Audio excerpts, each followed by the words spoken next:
All right, so we already recorded this week's episode or today's episode, but huge news broke, so we felt like we needed to come and tell you guys a little bit about it. Most of our thoughts we're going to reserve for next week so we can kind of get the full picture of what's going on before we really dive into it, but we wanted to give you a little bit of background. This guy that Brittney Griner was traded for. First of all, let's go back a little Time bit. out. Right. Brittney Griner has been freed. She is on her way to the United States right now. Yeah, she was traded for a guy named Victor Bout is his name, and he's been described from the DEA and the former Attorney General of the United States, Eric Holder, said that he's one of the most dangerous people in the world. Like, if you look at things that have happened in the last 20 years, and even a little bit before that, Victor was in charge of so many of these weapons that they got, whether it's Afghanistan, they got weapons into Uganda, into the Congo, all across the world. If there was bad shit happening with different types of terrorist groups, this guy supplied a lot of it. Even the gold that was in Afghanistan in 2003, when they got rid of a lot of the gold and it went out, this guy's airline was responsible for a lot of this stuff. So they call him the Merchant of Death. He's an evil arms dealer. Right. You get that Very name, not guy. a good guy. Yeah. Not a good guy at all. But there's many aspects of this story because Brittney Griner was innocent. And when I first heard the news and saw really the social media reaction, that people were like, how is this a fair trade? Well, it's not really a one for one, and I choose not to believe in like that, where it's like this person has to be equally as bad as that person or equally as good to trade. I think it was John Marshall, who was the first Supreme Court Justice, first chief of the Supreme Court, who said that if we're going to have a death penalty, it's better to have one designed that if one person who is innocent gets killed, that nobody gets killed. And I feel like that applies a little bit to Brittney Griner. Like somebody that just had a little bit of hash that was prescribed to her from a doctor here, getting sentenced to 9 years in a hard labor camp. Sometimes you have to give up something good or bad for something good to come home. I think the bulk of it was Russia was waiting for a prominent American to fuck up in some way. They had an opportunity with Brittney, and they knew exactly what they were going to do with her, which is try to get the Merchant of Death back, which is exactly what they did. Right. A lot of people are also talking about, too, American Paul Whelan, who is still detained there. They were saying, how the fuck did they not get him as well? Couldn't they get Brittney and Paul Whelan for this fucking evil, huge get of a guy? And I totally understand that sentiment. Like, I asked those guys, I was like, why the fuck couldn't we also get him in this? Obviously, it's very complicated. He spoke to CNN saying he's disappointed that the Biden administration has not done more to secure his release, because he has seen his bags were packed, his hopes were high when he heard that talks were ongoing about this, I guess, and he was ready to go too. He's also said they consider him in a different category than Griner. The Russians have always said so. They've considered me to be at a higher level than other criminals of my sort for whatever reason. And that's because he's under for espionage. For spying. Like, they have him for espionage. So he's the innocent, drug offense, but, right. Like, it's right. the same type of thing, but it's a higher level of crime that he's accused for, and that's the reason. President Biden has said that they're going to continue to work to get Paul home. We hope that he does, but it's not just Paul that is there. If you're going to be concerned about this, there is tons of Americans that are held abroad, whether it be in Venezuela, there's some in Iran, there's some in Russia, there's people all across the world, and I think that the government is trying, but we do want to see more. Yeah, I don't know behind the scenes, but it is really disappointing that obviously that Paul Whelan wasn't able to be released either. My heart breaks for his family and friends, because their hopes were probably, when they saw the news about Brittney Griner, I'm sure it was heartbreaking to hear that he wasn't on the way home too. Worth noting, he was saying too, it's even more heartbreaking, I think his hopes were even higher, because it was in April that American Trevor Reed, the U.S. citizen and former Marine, he got arrested there a few years prior for basically he was drunk, caused a ruckus, they accused him of attacking police, and they put him away. He got traded for Konstantin Yaroshenko, who tried to bring in $100 million worth of cocaine to the U.S. So they traded him. So his hopes were obviously really crushed today, understandably, but I think it's one of those things where you don't have to feel black and white about it. I think I can be very happy that Brittney Griner's coming home, and it also sucks that Paul Whelan's not coming home, and I hope they're doing everything in their power to do it. And I think that one thing that this should finally put to rest is the old adage that came from movies that we don't negotiate with terrorists. We absolutely certainly do. And we do it all the time. Yeah. We did it today. My hope, my secret hope, is that he just has a heart attack on the toilet when he finally gets home to Russia. the Merchant of Death. Yeah, that would be A good. girl can dream. Yeah, have bad vodka, get fucked up, and die. Here's the rest of the show. It's a Friday edition here on Zero Blog 30, and today we have just two rounds in the magazine. Round number 1. The Navy's letting the dumbs in. They're just letting them in. Just any old way. No matter what you got in the old brain housing group, they want you to come on in. And it's a sad situation, and we're going to have to talk about this situation because many people are saying Sleepy Joe is responsible. We're going to get into that and so much more. And then around number... It's always worked for the Army. I think they're doing okay. True. Good point, Kate. Excellent point, Kate. But I don't think that's a standard. Oh, got his ass. No standards, Navy. Yeah, round number 2. We have an update from our friend Tom Schumann and his interpreter, Zach, and some of the things that are going on there. The government continues to fuck people that work for it. I mean, that's just a flat out across the board blanket statements. Usually blanket statements aren't great.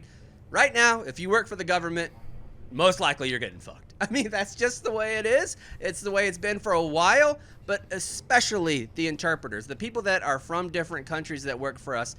I don't know how and why we would continue to get people with the way that we've treated folks like Zach. I just don't. I don't at all. But today's show is brought to you by our good friends at WhistlePig. WhistlePig is delicious. It's wonderful. If you haven't tried it yet, now is the perfect time because it's getting cold everywhere. Even here in Texas, it's turning into fire pit. Are you guys like fire pit or fire barrel? If you had a choice, you're hanging out with your 3 or 4 best buddies from military times. You're wearing a hoodie. It's not too cold, just hoodie weather.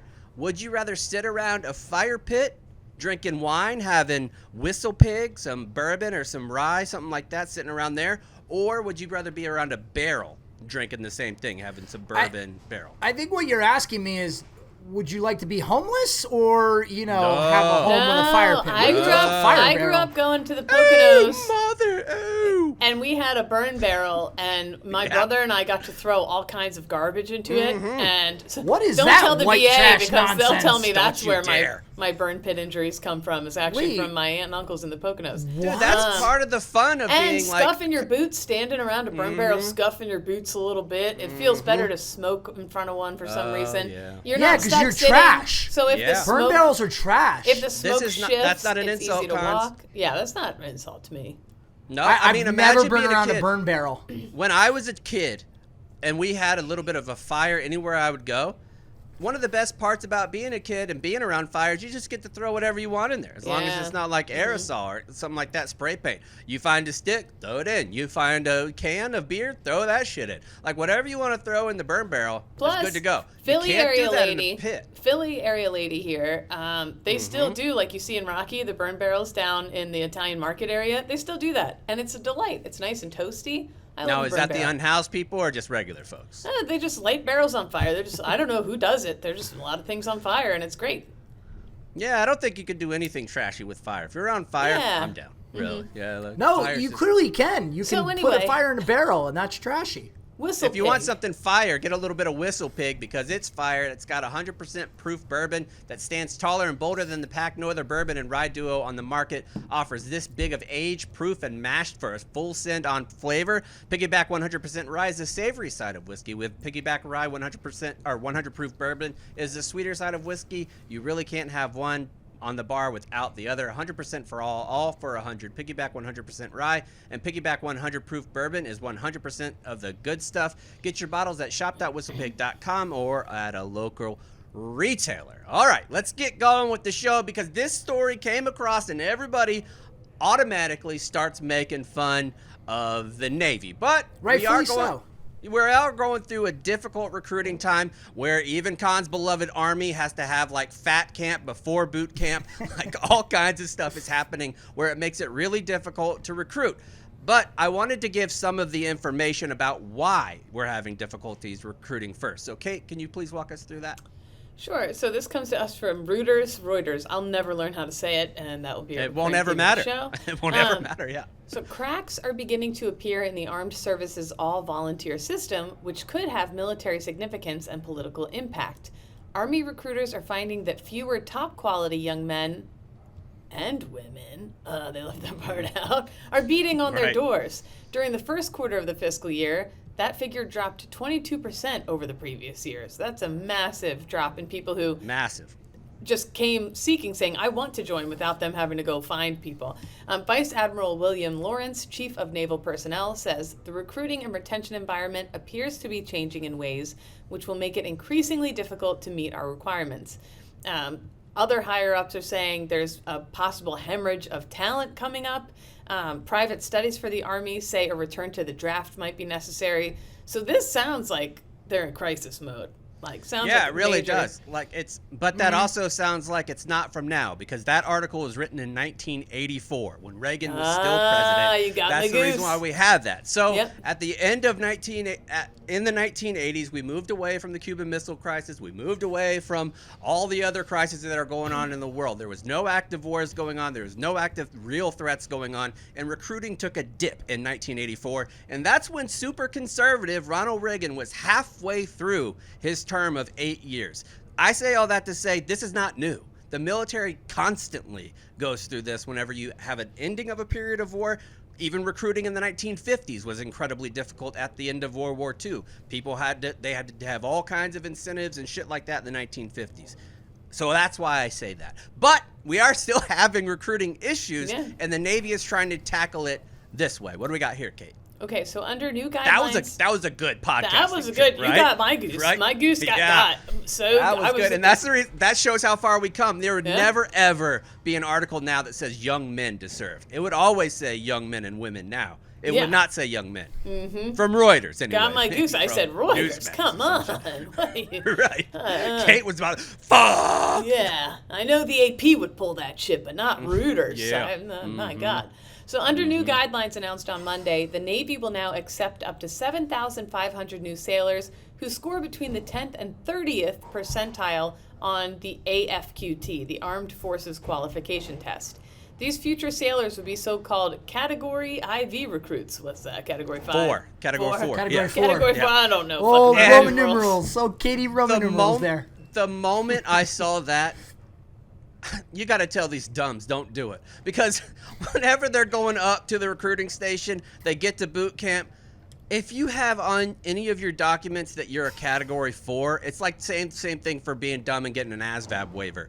Like being Category 4 and having their own little terminology of what they're going to do is a recipe for extreme hazing and just getting made fun of for your entire time that you're in. It just is. It's almost like an official form of bullying. You're slapping that title on them. It's like, hey, everybody, come on. Here are the dumb guys. Let's make fun of them. I would also argue, though, that our education system fails so many people and just pushes so many people through. A lot of these Category 4 people are probably very smart and just got fucked in wherever their school district was. That's a lot of fucking, though, Kate. I know. I don't know about that. I went through, I did a couple ASVABs, practice ASVABs to see how easy these are and tried to get a low score. I was trying to get a 10. And I was like, I don't know which one of these questions, because I said, if I even have to think about it for a second, I'm going to get it wrong on purpose. But I'm thinking, I couldn't tell you what the people I served with. I had a pretty tight-knit group of friends. I feel like we had a wide range of scores among us, and I don't think it really made a difference. In the military, you're doing what you're told for the most part, and there's times where you have to make decisions, but I don't hate this because part of me feels like it doesn't matter that fucking much. But I would say that your experience, Kate, might be a little jaded based on the MOS that you are, because there's certain MOS that has higher GT requirements. That you have to have higher level of understanding and shit like that. MP being one of those because you have law enforcement capabilities. So they want to have people that are that way. But if you go into other MOSs, there's obviously some dumbs. We've worked Let me with tell some you dumbs. about the Good old intentions. artillery world. Oh, there we go. Yeah, Cons. I'm sure that this is. They just pick the biggest, strongest, dumbest people. Load these things up. Can you pick things up and put them down? Yeah, I Red can. leg. Let's go. Right. What kind of people were you dealing with? I know that's an old trite thing of artillery folks or 0331s, machine gunners, that they're dumb, or motor T. But did you ever have, as the leader of an artillery group, or whatever the fuck you guys call it, brigade? What do you call it? Artillery? There's a battery. Battery. Artillery battery. Yeah. What's your own artillery? Just a platoon. We have, so you have your platoons platoon as well. Yep. Did you ever have any difficulties with your platoon where you're like, one of these soldiers is a little dumb? Oh, absolutely. I've told this story before. The gentleman who decided to marry the young woman who worked at the gentleman's club, who he had met 2 weeks prior to deployment, marrying her. He was also an individual who he had to do periodic check-ins with our platoon sergeant. He was the only one. Basically to make sure like he didn't wander off and go somewhere he wasn't supposed to be, and to just check in and basically make sure he did every task that he was assigned to do, because it was like progress reports throughout the day. It couldn't just be like, hey, here's 3 things you need to get done today. I'll see you at 1700 and let me know they're all complete.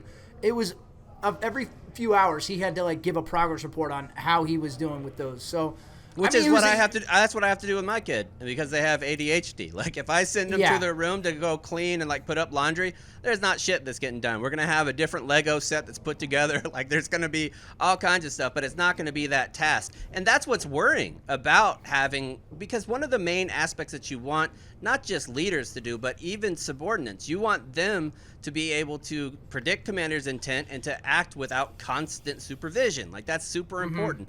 And I don't know if you're setting these people up who don't have the highest aptitude, if you're even setting them up for success in the military.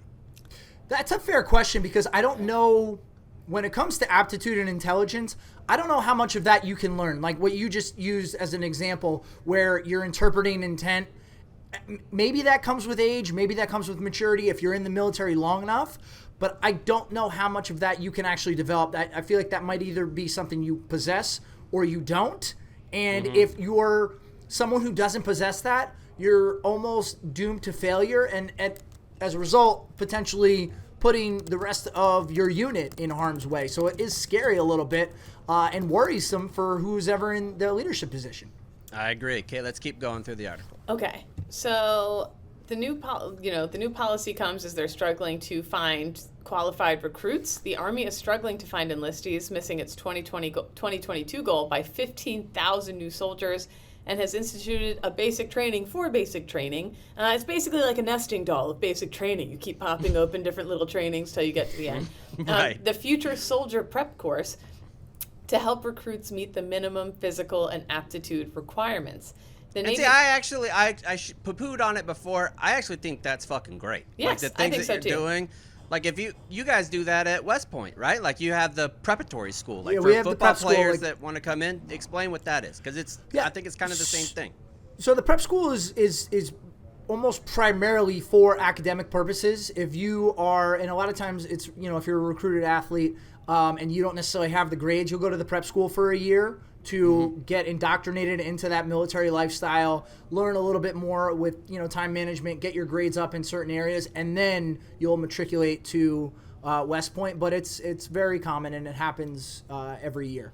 Yeah, and I think that's fine, because you do have phases of school. Like even now, like you go to Marine Corps boot camp, then you go to combat training, and then you go to your MOS school. So this is just essentially a prerequisite to get to boot camp, which I don't have any problem with. And if you're bringing in other people into your pool and making their lives better and showing that they can do better things, I think that is one of the best things that the military does. It shows you, hey, you could do this job, you could be successful at it, and we're going to train you if you don't know how to do it. I think that's one of the biggest benefits that there is.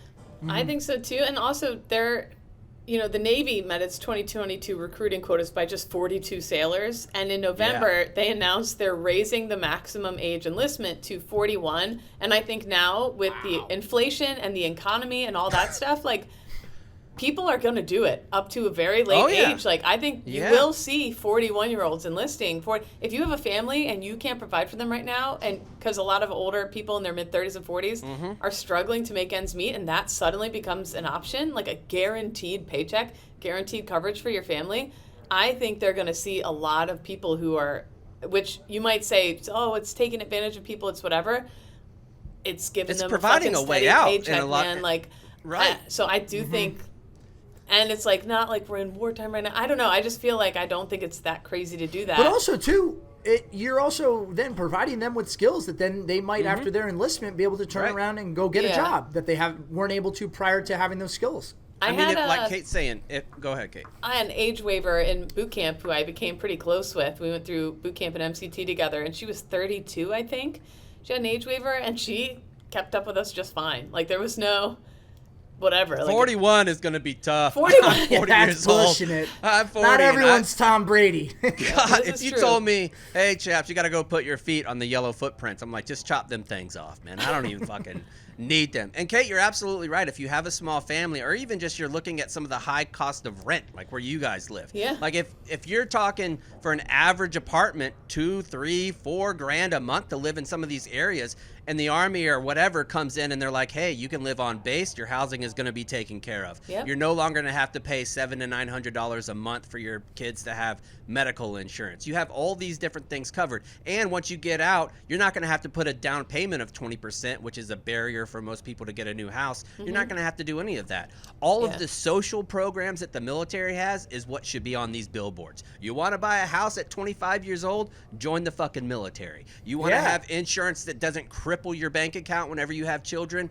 Join the military. All those different things would be great. But now it's like, do you want to play fucking video games? Like, and anybody can do that shit, right? Like any job. I think you are extremely right on that, and I think they will see a lot of older people joining for this reason. Like, I think the way things are right now, it's actually a pretty smart move to raise that age. Especially when there's not active wide-scale combat. There is certainly combat. There's one of our groups that is currently in northern Syria right now that was actually pretty close to getting shelled last week. So this adage that we're not at combat at all, flat out not true. There's plenty of troops in contact still, and I think that we should definitely remember those, but it's not a wide-scale conflict. People also forget mom's strength and dad's strength. In your mid-30s and 40s, you can flip a car.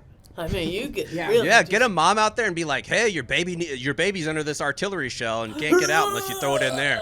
Right. Yeah. Exactly. Maybe I'll join up again. I don't know.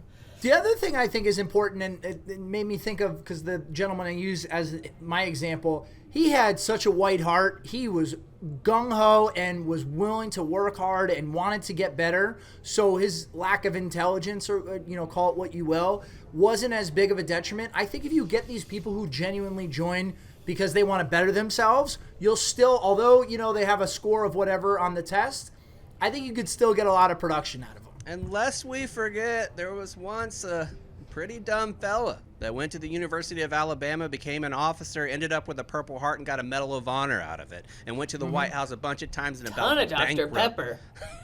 He's ton of Dr. Pepper. I must have drank me about 14 Dr. Peppers. Yeah, Forrest and Gump. that's what look he at was him. doing, drinking them up. If Forrest can do it, you can do Gump, it. why did you put that rifle together so quickly?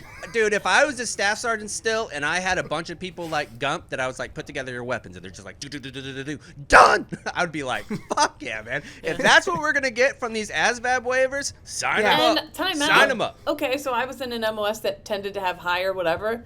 Buddy, we stayed fucking up 24/7. It doesn't matter, dude. We found just more intense ways to fuck up, it feels like. So, Right. The other side of it is, the smarter people think they're smart, so they try to find ways around the rules, whereas And the you dummies, the dummies will just follow the rules because they don't have any other ideas in their head.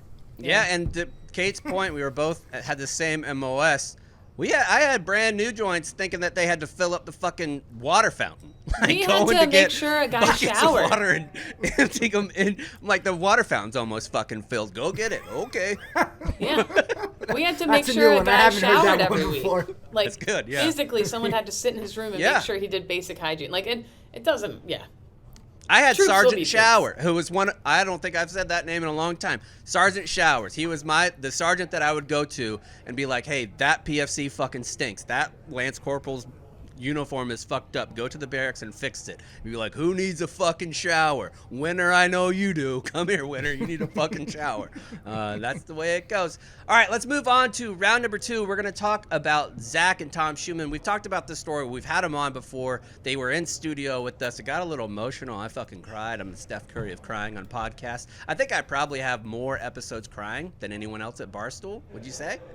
Yeah. Pretty close. Yeah. I would say. I think so. I'd say, yeah, that's pretty true. So Zach's story got a little bit, I'd say, worse. this week because what happened with him what is happening is unjust. Hopefully we can stop it with a wide-scale effort from social media and veterans across the scope. But I want to walk you through just a reminder, Kate, what happened here. Yeah, so quick backstory on them in case, they're everywhere, but in case you didn't know it, during the fall of Kabul to the Taliban, the bond between two men from opposite worlds proved to be unshakable and led to the rescue of a desperate family.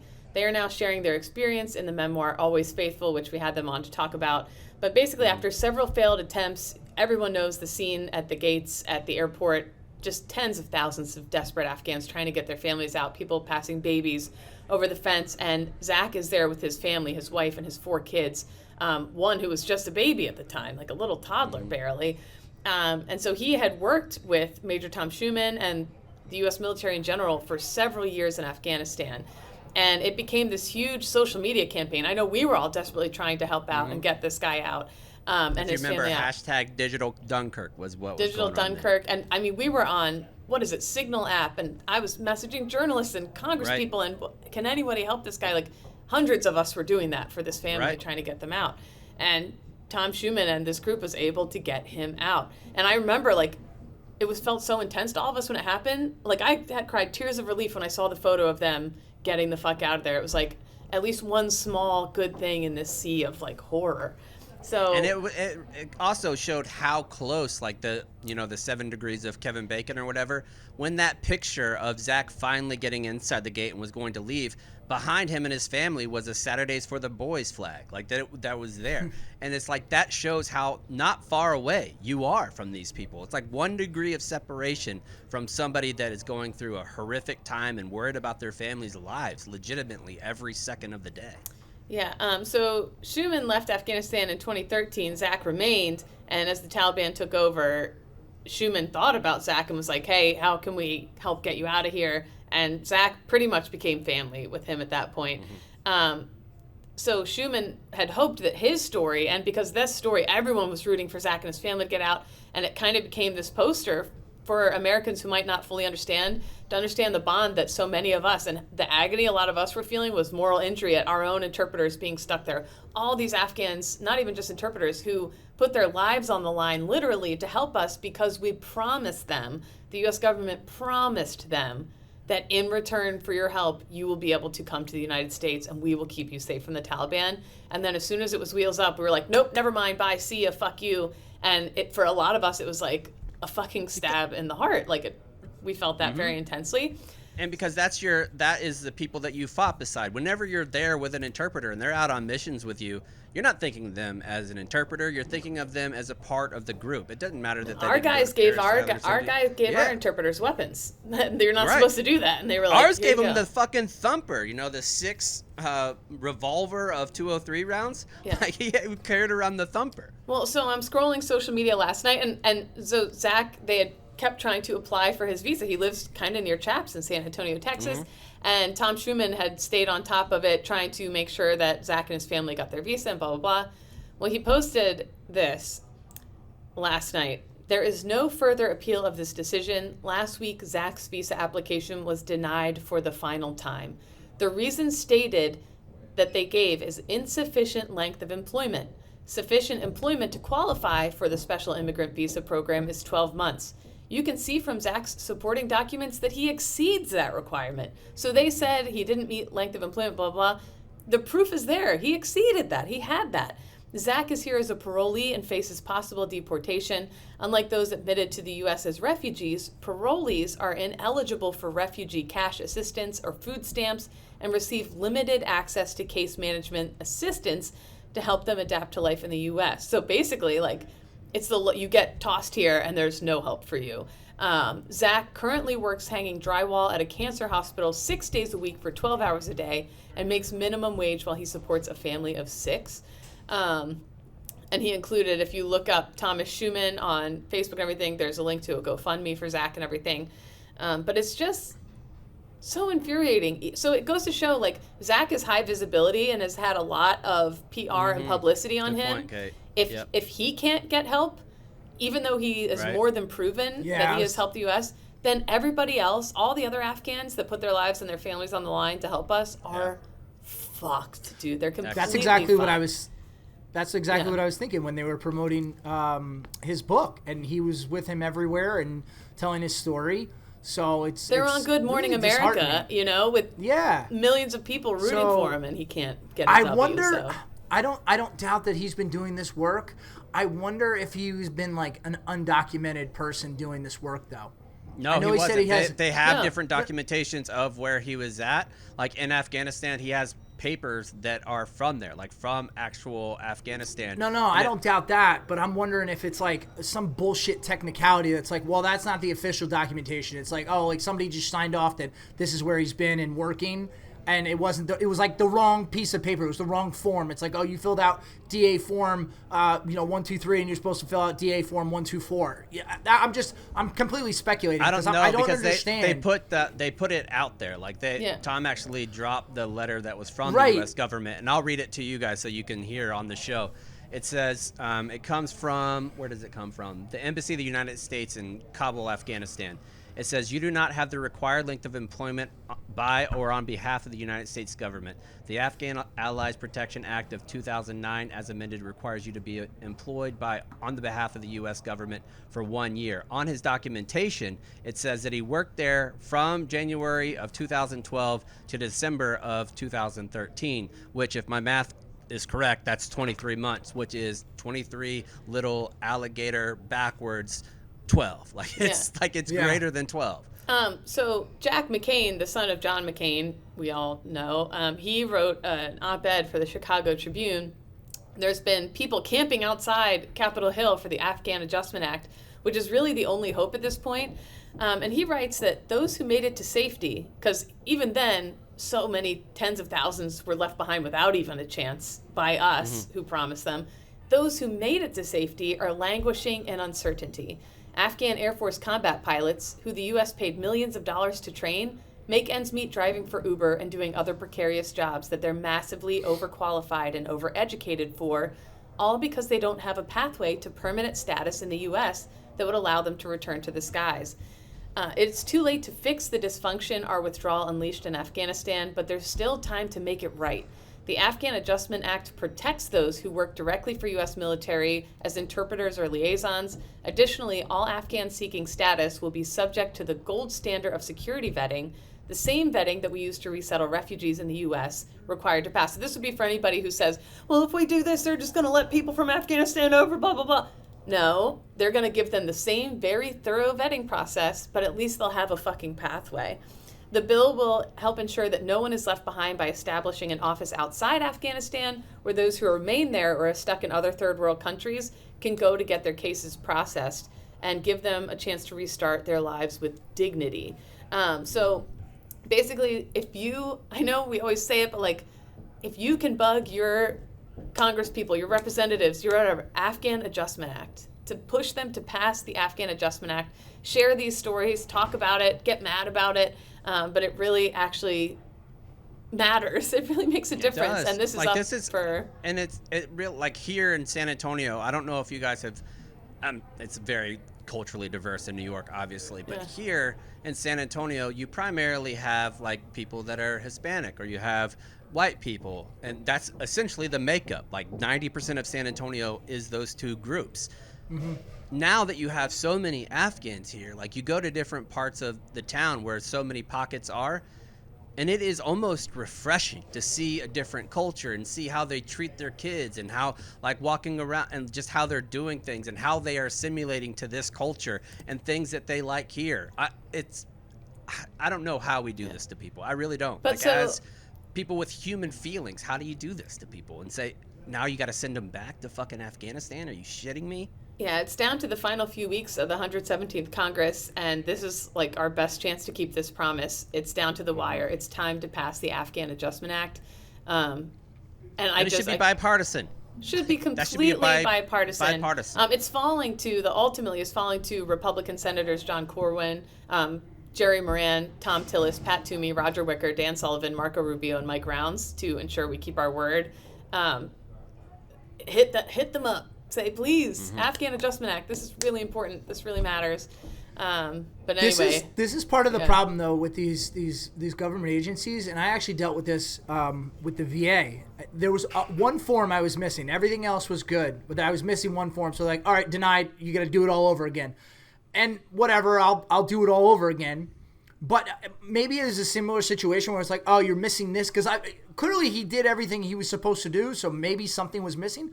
Why don't you just give him a heads up and say, hey, listen, you're missing this one form, or you got to fill this out a different way, and then let it get through and get passed and get him. Well, that's the problem. Both the Trump and Biden administration failed miserably in preparing for this. They both knew it was coming, but they put it on the back burner because, quite frankly, to the people at the top, these Afghan people just don't fucking matter. Like, do we really believe that these people were given Xerox copies of their fucking HR employment records? Like, that shit's insane. Like, Leatherneck was a no man's land. Like, some of those people from third world countries, we would be hearing were like, you know how they talked about how people from third world countries were like basically trapped in Qatar as slaves? Right, yeah. That shit was happening the people on U.S. from military Uganda, bases. like the people from Uganda was going through that. There's no way they could prove probably that they were even ever in Afghanistan working for U.S. in some cases. So it was such a mess from the beginning, and it was never taken seriously and taken care of because I think it was just like, this will blow over eventually or something.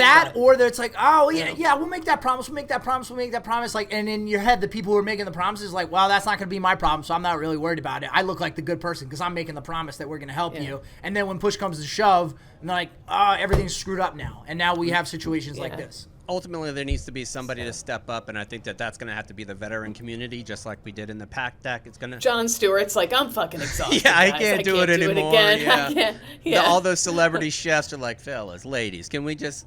You want to Uber Eats? We'll pay for it. Get all the employees at Barstool to give their $80 a month at Uber Eats, and we'll figure this shit out. Hit up your congressman. That's all we need to say there.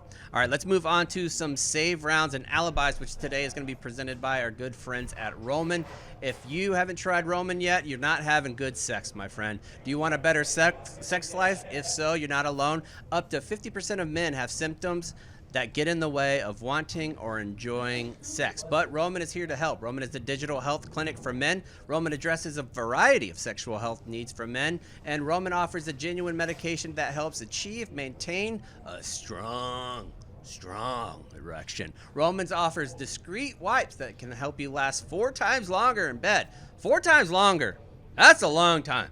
Like, that means that you are wanting to do it longer. Like that. Buddy, that's quadruple the pumps. Right. Exactly. You got triples the pumps. Quadruple. That's too many damn pumps. And you just be pumping all over the pumping all over the.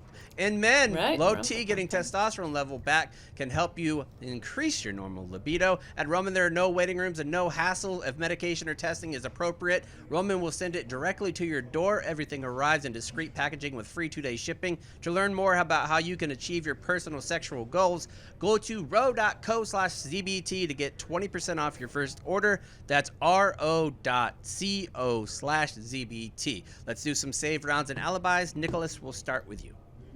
For me, you know the deal. Just want you to make sure you guys go on over to YouTube. Please hit subscribe. Thank you. Cons. Big weekend. Favorite weekend of the year. If you guys win, it's your favorite weekend of the year, right? Otherwise, it's your least favorite. No, because the stuff leading up to it and being around all my buddies and people I don't get to normally see, that part is good regardless of how the game turns out. So I think it always is my favorite weekend of the year. Certainly we want to get the win, and we'll see how that goes. I'm confident in our team's ability this year to get the W. So we'll see how that goes. I kind of want Army to win this year just because I don't want to see you walking around like Sad Sack Linus from Charlie's with your little blanket.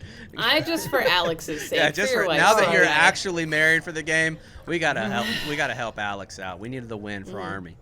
Okay, all right, I like that, but not because of you. It's because we like Alex.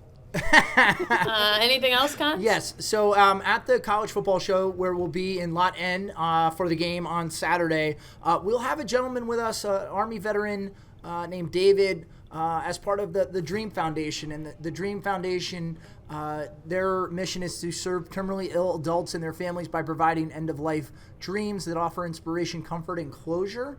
So we're happy to be partnering with the Dream Foundation to have David as our guest, and he'll get mentioned during the show. So I just want to make mention of that, and it's a great organization, so I'm glad that we're going to be hosting him, and I'm very much looking forward to the weekend. Yeah. Catherine? Yeah. Yeah, speaking of, if you want to come meet him, meet us, hang out, just have a beer with us and chill, a little glass of WhistlePig, we will be at Barstool Sansom Street with a bunch of other Barstool people. Rough and Rowdy, the Fight Club that we run, that will be having a live pay-per-view event that will be playing at the bar. A bunch of us will be there. I know Cons has a bunch of his Army alumni buddies going to be there. I'm gonna be boozing with my cousins a little bit. Oh yeah, We're gonna get Katie Loosey Goosey. That's my prediction. Okay, you gonna put down your pocketbook? I'm gonna put down my pocketbook of dance. I love that. So that's Friday night from 8 to 10 at Barstool Sansom. It's right in Center City. It's super easy to get to. And then we have a huge footprint for the game and for college football show on Saturday. Lot N as in nice. That's right. That exactly. What's the N phonetic alphabet? Catherine? Nike? Yes. Close. Nike. Yeah, that's Yes. it. Nike. Yeah, that's it. Yeah, that's it. What is it? I November. have no idea. November. Classic. Yeah, it is classic. Stolen valor. I don't really have anything either. We'll see you back. I'll be in New York next week. I'm excited about that. Yeah. Not really next week. I just guess for just the game, and then I go home like 2 days later. Yeah. But I'll see you guys then, and we'll see you next week. It's On the Retreat.